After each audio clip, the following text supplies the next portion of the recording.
शाजिदपुर शहर में सिरी नाम की एक लड़की रहती थी। वह अपने माँ बाप की एकमात्र संतान थी, इसलिए बहुत लाडली भी थी। कुछ दिन बाद उसके भाई का जन्म हुआ। पूरा परिवार बहुत खुश हुआ। शुरू शुरू में तो सिरी भी बहुत खुश थी, पर धीरे धीरे उसे अपने भाई से दिक्कत होने लगी। उसे लगने लगा कि उसके माँ बाप उससे ज्यादा उसके भाई को लाड करते हैं, और ये चीज़ उसे बिल्कुल भी अच्छी नहीं लगती थी। अब माँ उसे नहीं अपने हाथों से खाना खिलाती। क्यों? क्योंकि उनको छोटे भाई की देखभाल भी तो करनी होती थी। उससे समय नहीं बच पाता था। अब पापा ढेर सारे खिलौने नहीं लाते, क्योंकि भाई के लिए भी तो लानी होती थी। एक दिन सिरी की तबीयत ठीक न थी। उसे बुखार था। वह चाहती थी कि माँ उसे कहानियाँ सुनाए और अपने गोद में सुलाए, जैसे पहले सुनाया करती थी। उसने यह बात माँ को बताई। माँ ने सिरी को दवा खिलाया और आराम करने को बोला, और कहा कि छोटे भाई को सुलाकर वह सिरी को जरूर कहानियां सुनाएंगी। सिरी अपने कमरे में जाकर माँ का इंतजार करने लगी।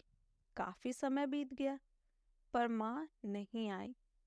ये सिरी से बर्दाश्त नहीं हुआ और वह रोते रोते घर से बाहर भाग गई। इधर छोटा भाई भी सो नहीं रहा था, बस रो ही जा रहा था। तो माँ उसी को संभालने में रह गई और सिरी पर ध्यान ही नहीं गया। सिरी रोते रोते रास्ते में ही बेहोश होकर गिर गई। वहां पे एक महिला ने उसे उठाया और अपने घर ले गई। सिरी का ध्यान रखा और इलाज भी करवाया।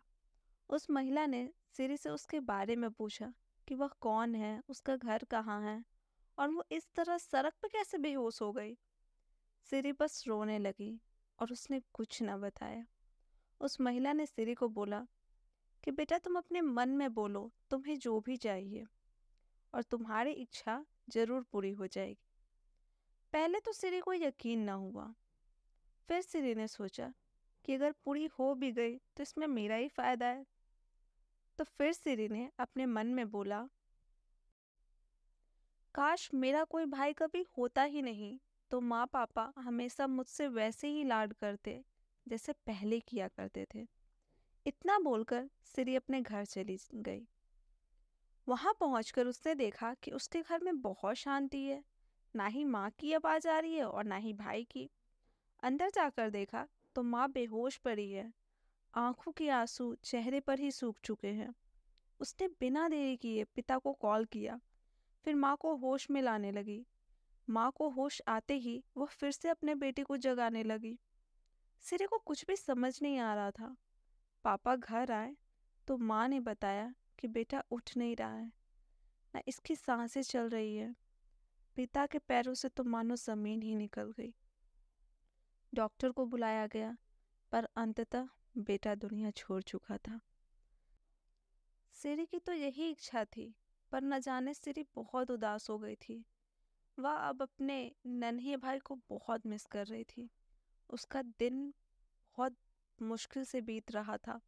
उसका मासूम चेहरा, उसको खिलाना, उसको हंसाना, यहाँ तक उसका रोना चिल्लाना, ये सब भी सिरी बहुत याद कर रही थी। अंदर ही अंदर सिरी को पता था कि यह सब उसकी ही वजह से हुआ है। सिरी भागकर उस महिला के घर गई जिसने उस दिन उसको बेहोश हालत में अपने घर लाया था और अपनी इच्छा को मन में कहने को कहा था। सिरी उनसे मिलकर खूब रोने लगी और सारी बात बताई। पर कहते हैं ना, अब बसता है होत क्या जब चिड़िया चुग गई खेत। उस महिला के हाथ में अब कुछ भी नहीं था। वह कुछ भी नहीं कर सकती थी। सिरी रोते रोते बस एक ही विनती कर रही थी कि मेरे भाई को मुझे वापस कर दो, चाहे उसके लिए मेरी ही जान क्यों ना ले लो, और मुझे कुछ नहीं चाहिए, बस मेरा भाई मुझे दे दो। उस महिला को बहुत बुरा लग रहा था सिरी के लिए, पर वह कुछ ना कर सकी। अचानक से सिरी के चेहरे पर उस महिला ने पानी छीटा और उसे होश में लाया और कहा कि ये सब जो तुमने अभी देखा है, ये सब सिर्फ एक सपना था। पर अगर मैंने तुम्हारी इच्छा पूरी कर दी होती तो। उस महिला ने सिरी को समझाते हुए कहा कि ऐसा होता है, कभी कभी हम अपने ही भाई बहनों से जलने लगते हैं और हमें ऐसा लगता है कि हमारे माता पिता सिर्फ हमारे भाई या बहनों को ही लाड करते हैं, पर यह सच नहीं होता। माँ बाप अपने सभी बच्चों को उतना ही प्यार करते हैं, बस जब जो ज़रूरी होता है वो करते हैं। सिरी को अब सब कुछ समझ आ रहा था। वह दौड़कर अपने घर के लिए भागी। रास्ते में ही उसको उसकी माँ मिल गई। वह सिरी को ही ढूंढ रही थी, बहुत परेशान थी। सिरी ने माँ को जोर से गले लगाया और खूब रोने लगी। माँ ने सिरी को संभाला और घर ले आई। सिरी ने आज बहुत दिनों बाद अपने भाई को प्यार से देखा। वह सो रहा था। उसे अभी बहुत सुकून मिल रहा था। वह माँ की गोद में जाकर लेट गई और माँ उसे बड़े प्यार से कहानियां सुनाने लगी।